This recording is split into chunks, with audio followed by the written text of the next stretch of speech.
Right, this is Lily, and she is a 5-year-old Mustang, and just first visit with her. I've seen her a stallmate for about a year now, but Lily here has never been adjusted. She's a new purchase by the same owner. Good girl. And she's a little uncertain, but I'm sure there's a little bit of stranger danger in her brain right now, but I think she'll be fine. Looks like she's been getting picked on in the stall. And it's time for her breakfast, so she's standing right next to the hay bucket and being real good while I work on her. Come on. Good girl. Oh. But she's a little thing. She wasn't getting used for anything with her previous owner, so my client bought her and is going to get her trained up for her daughter. So I think this little mare is going to be super nice for her. Sorry, I don't have my mic today, so I'll try to speak up a little bit. But thank you guys for hopping into the live. Woo. And she's a little concerned when I get over here on her left side, especially right here through the wither. You can see her kind of tossing her head up there, and she just wants to move away from this pressure. So we're definitely going to have an issue with the rotation of the neck, probably to the right side.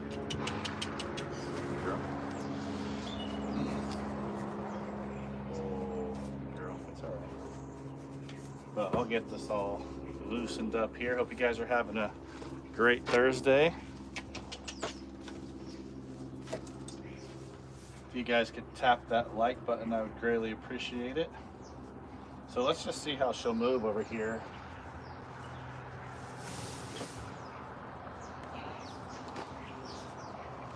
Yeah, so to the right side, she's like, nope, I am out of here. So let's try that again. I just want to see if she'll come around and touch my hand.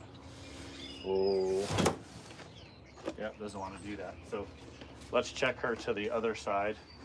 And right now, it doesn't seem like she doesn't want to do it because she's hurting. It just kind of seems like this is a new thing. She's not really sure what I'm asking her to do. So, she's walking away because she's just confused. So a lot of times, if you just stick with it, they'll be fine. See.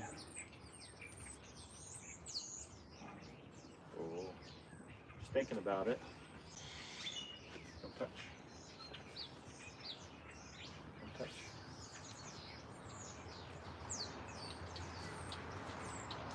Okay, that's all right. So new horses sometimes have a little problem with the pressure points.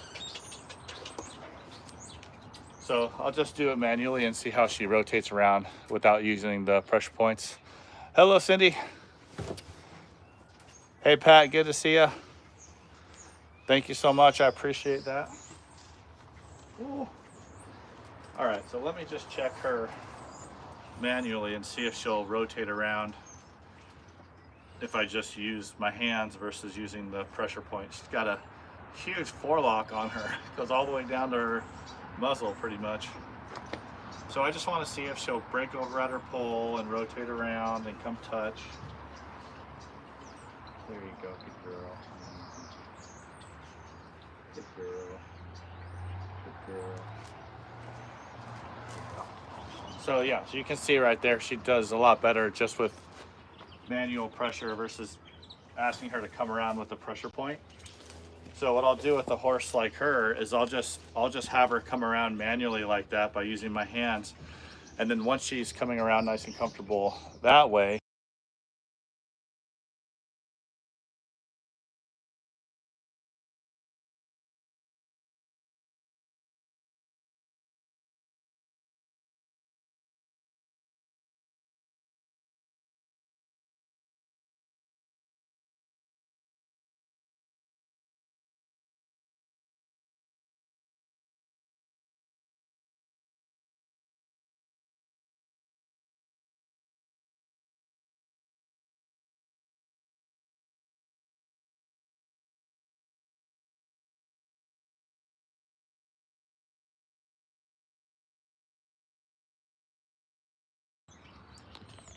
Can you hear me now? Do we have sound? No sound. Oh, that's really weird. I wasn't even by the camera, and it went into mute mode. That's strange. Awesome, thank you. So basically, what I was saying is, if a horse won't come around just with the pressure point, then I have to train them to respond the way I want to. So what I'll do is, you know, I'll get them to try to come around. If they won't come around, then I'll put a finger on the shoulder where the pressure point is, and then with my other hand, I'll guide them around with the halter. So I'm applying pressure into the shoulder while I'm tapping the halter around and keeping the slack out, and then bringing her all the way around. And then when she does that, then I'll let her go, give her that little dopamine hit so she knows that she did well. And then once she did that, then I'll go back to pressure point only. And if she still doesn't get it, then I'll do shoulder with the halter again until she figures it out. So it's just a situation where if she's not pulling back and she's not acting like there's pain, she's just kind of creeping back because she doesn't really know what I'm asking her, and she's going away from the pressure like she's supposed to, then it's all about, well, we just have to train her so she can figure out what I'm asking her to do. And then once they get it, they get it. You don't have to do that again. So hopefully that helps. So good girl. So this is what I mean. So first I'll go to the pressure point, right, and see if she'll come around. Good girl. And see how she's kind of backing up, like, oh, I don't know what I'm supposed to do here. Yeah, Kendall, I am based out of Queen Creek, but I travel all over Arizona. So she won't come around. So what I'll do is I'll grab the halter, turn this a little bit. What I'll do is I'll grab the halter, and this is not her halter. She doesn't have a halter yet, so I know this halter is absolutely gigantic on her. So I'm going to take the slack out. Take the slack out of the nose band. As soon as you take the slack out, they start to come around naturally. So then what I'll do is I'll find my pressure point. I'll put my finger on it, and I'll apply pressure, and then I'm going to tap the halter. Just tap. Good girl. Good girl. Easy. So I'm just going to tap, tap, tap. Good girl. Good girl. Get her to come around. Good girl. Good girl. Good. And then let it go. So she'll come around about halfway, and then I let her go. And you know, it's little bit by little bit. You know, she's a Mustang, so sometimes, you know, it takes a little bit of time for them to build trust. So you just do what she'll let you do, and then maybe next time we get her to come around a little further, and then come a little further until she's all the way to the shoulder, and then we can do the pressure point, and hopefully she'll come all the way down and touch, and I can let her go, and we don't have to do this anymore. So, but this way works well because you're showing them what you want them to do, but you're not forcing them. So she's getting a chance to figure it out. And when horses get the opportunity to figure it out, that's when they're learning, and that's when it goes into their long-term memory. So as well as once they figure it out, if you take the pressure off so that they know that they did good and give them a chance to lick and chew and get that little dopamine hit, then it's really going into the long-term memory, and it'll stay there for a really long time. So I want to give her the chance to learn, the chance to figure it out before I just like crank her over, and then, you know, then she's in a fight or flight situation, and they never learn when they're in fight or flight. So it just works better when you give them a chance to figure it out on their own. Oh yeah, where were you? Probably in Buckeye, I'm assuming, for the Greg Olson or the Sherry Servey. Good girl.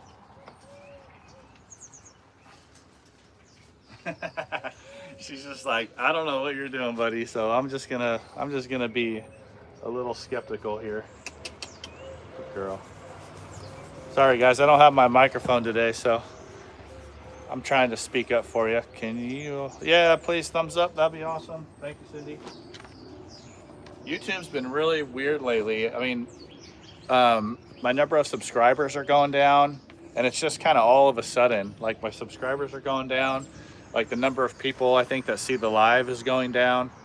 I'm not really sure what's going on, but I think there's some algorithm changes going on with the platform. So if you guys can hit that like button for me, I'd greatly appreciate it. Oh. Good girl.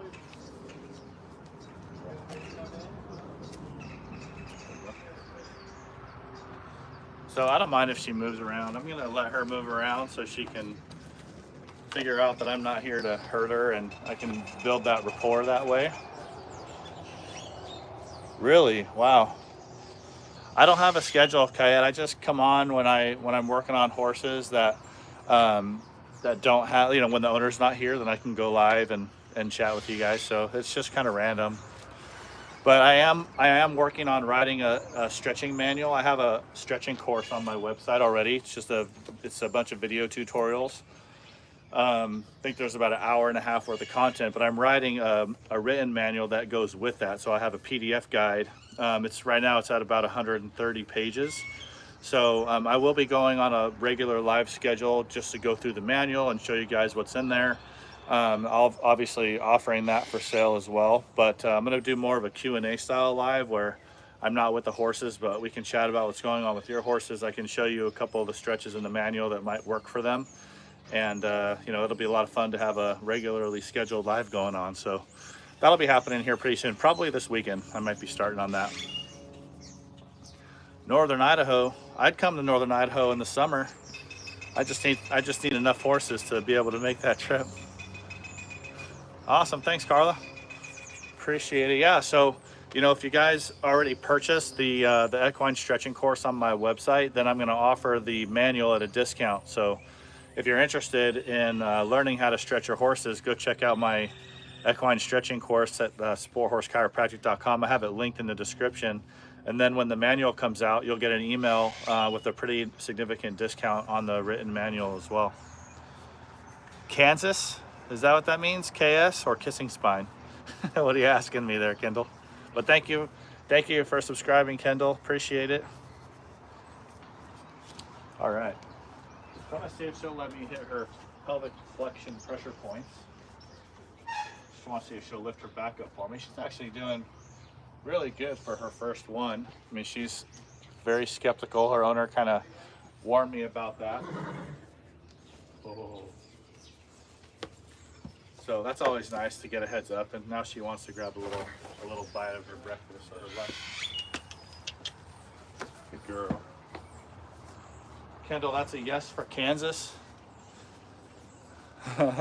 Kansas, yeah. Yeah, I mean, I pretty much travel anywhere as long as there's enough horses put together for me so I can make the trip. I'm real busy here, so you know it can be difficult to leave unless I have a day full of horses. But I do love traveling to new places. There we go. Good girl. Oh, you just do one little thing to her and then she has to go for a walk. Oh. Oh. Yeah, it just takes someone to put a little clinic together or put a schedule out and let people sign up to get their horses done. And if there's enough signed up with deposits, I would definitely come out. All right, I'm gonna work up here first because she's just a little unsure about her low back and pelvis. Pull feels good coming to the left. Let's check it going to the right. Guys, if you could keep those thumbs ups coming, I would greatly appreciate it. Looks like we got 26 people in the live, but only 9 likes. So if you guys wouldn't mind tapping that for me, that would be awesome.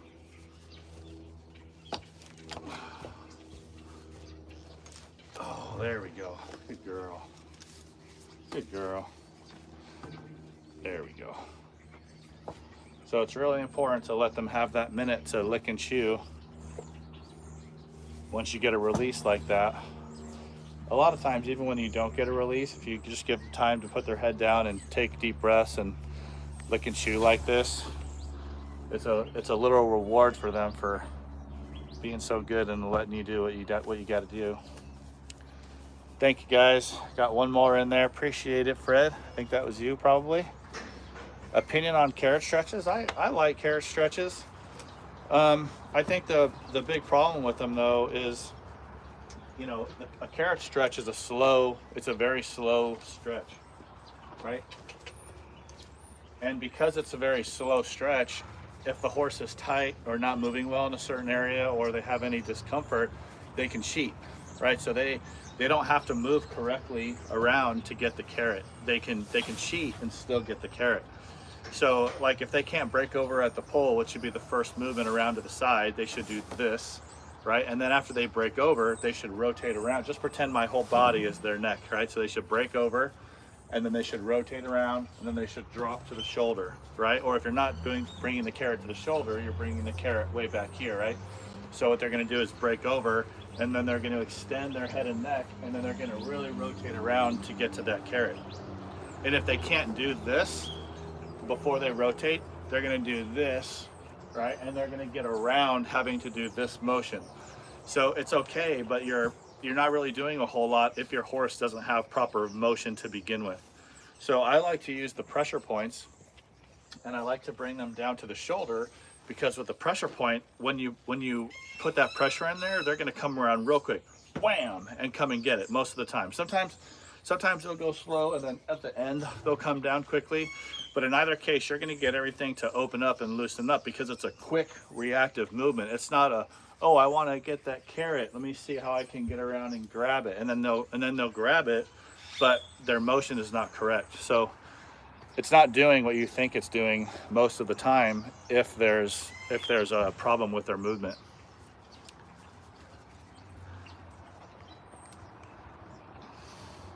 That's awesome.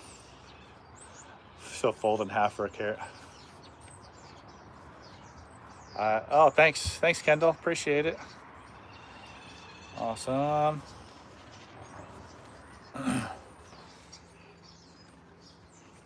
I would fold in half for a cookie, but I don't know if I would do it for a carrot. Good morning, Winslow. Thank you.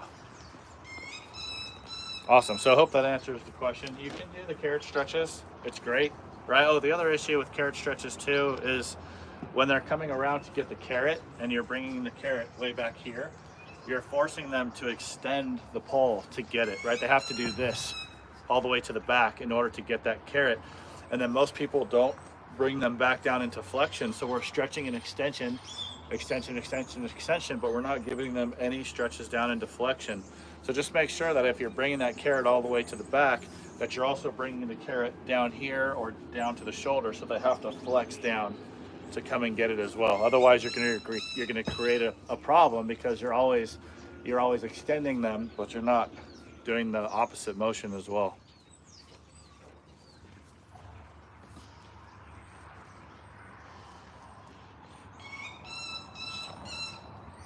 Endurance horses, not in particular, no, not anything that I don't see on other disciplines. I mean, yeah, I mean, endurance horses don't do anything in particular that other horses don't do, as far as, always going one direction, turning sharply around barrels, or, cutting cows or anything like that. They're just moving forward, going over obstacles.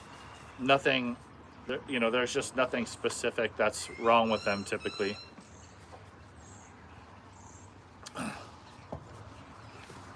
And then of course it depends on the breed. Arabs, a lot of endurance horses of course are Arabians, and they have their own specific set of issues.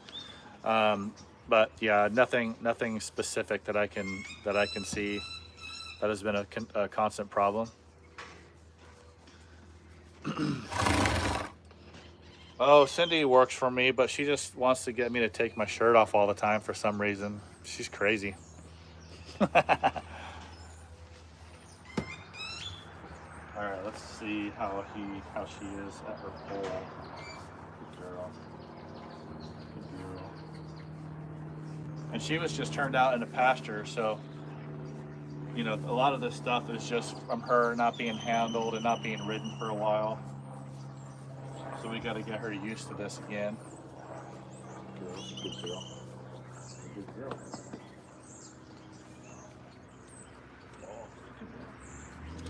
Oh, here we go, sweetheart.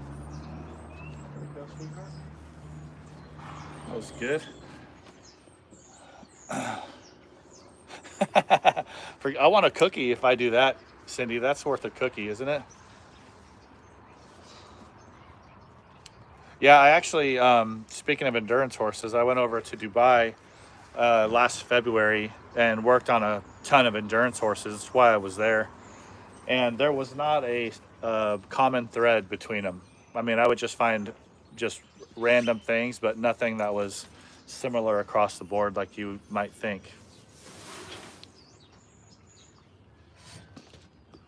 Arab Mustang, I don't think I've ever seen an Arab Mustang. That's interesting. All right, thanks, Pat. Have a great day. Thanks for coming in. By the way, the Mustangs, or not the Mustangs, but the Arabs here, they have a terrible reputation, but over there they were phenomenal. Like, just the sweetest, I mean, just the most amazing horses I've ever worked on. Cindy Crocker. Cindy, you need to change your screen name to Cindy Crocker, please. And I'm gonna need to see those cookies. I mean, like the cookies that you're gonna bake. That didn't sound good. Yeah, I've been over to Germany. I've been to South America. I went to Costa Rica. I've been to Mexico. Where else? I think that's it as far as other countries go. I'm going to Austria in 2026 for probably 2 weeks. And that's going to be pretty amazing. I'm really looking forward to that one. But that's kind of my goal, is just to travel and teach. Because I'll be teaching a seminar in Austria. All right. Let's see how she does with her legs. This might be interesting. Let's see. Good girl. That's good girl. Oh, good girl. Whoa. Got a little pop in her knee that startled her there a little bit. Come on.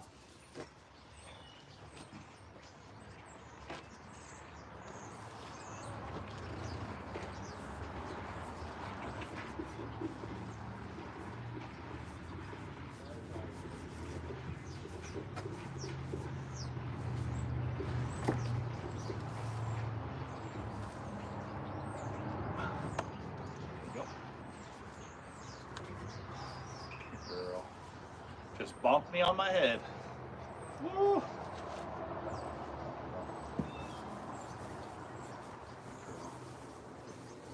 So this is her first time, so I'm just being patient with her, giving her time to figure it out. Good girl.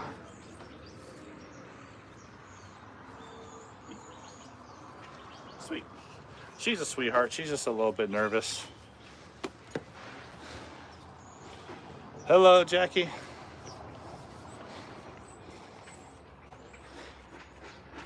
Good morning, Trooper. Yeah, she's doing great. She's doing great. Keeps dropping her head down. At least I know that feels good for her, even though she's a little skeptical.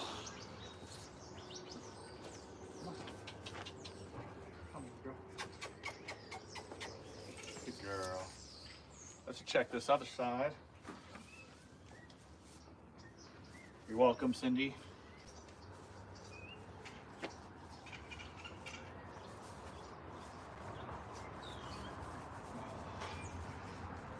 That's a good girl. Cindy's looking at my cookies. There we go. Good girl. Real easy to extend. Oh. So when they pull back like that, it's important that you keep your tension on the shoulder, because a lot of the times when they pull and you're applying tension, you'll get a big release that way. Oh my gosh, you're killing me. Thank you, Beth. Appreciate it.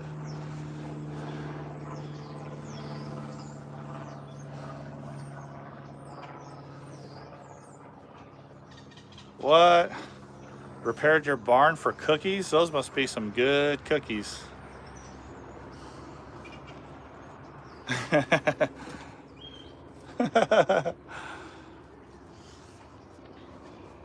Oh, man.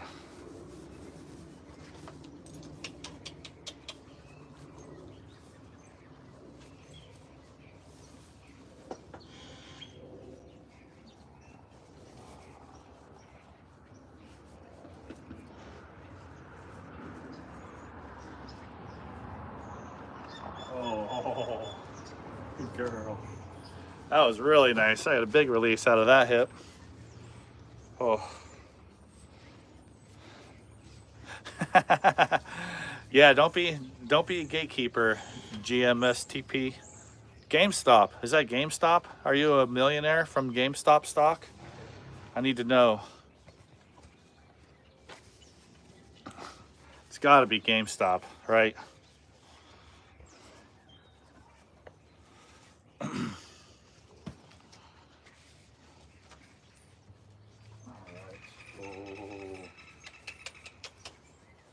right, let's see if I can turn her a little bit so you guys can see this one. That's good, girl. Good girl. All right, that's good. That's good. She's a sweetie pie. Just not sure. I wish I had some cookies for her though. She's been so good. She deserves some cookies. Let's see.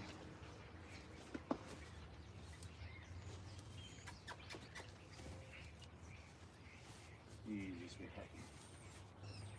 Good girl.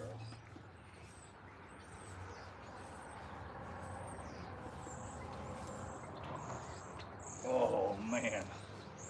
Both sides. That is great. That is great. Man, she's so good. She's doing awesome. Just have to stretch her TMJ, and then I'll be off to my next one. I have one more horse to do that I'm going to go live on today in about an hour, maybe 45 minutes. So if you guys would like to see that one, it's going to be with Speedy. He's a barrel horse that I've worked on quite a few times on my live. So if you want to watch that one, like I said, about noon, but I'm going to stretch her jaw and then I'll be out of here. If you guys who haven't hit the like button, thumbs up, would do that for me before I finish, I would greatly appreciate that. And also, if you want more information on my equine stretching course, just take a look at my description, the link's in there. And like I said, I'm going to be going for some Q&A lives here pretty soon. I'm going to be going through my new equine stretching manual, so keep an eye out for that. Girl. Bye, Jackie. Good to see you. Get this side stretched out.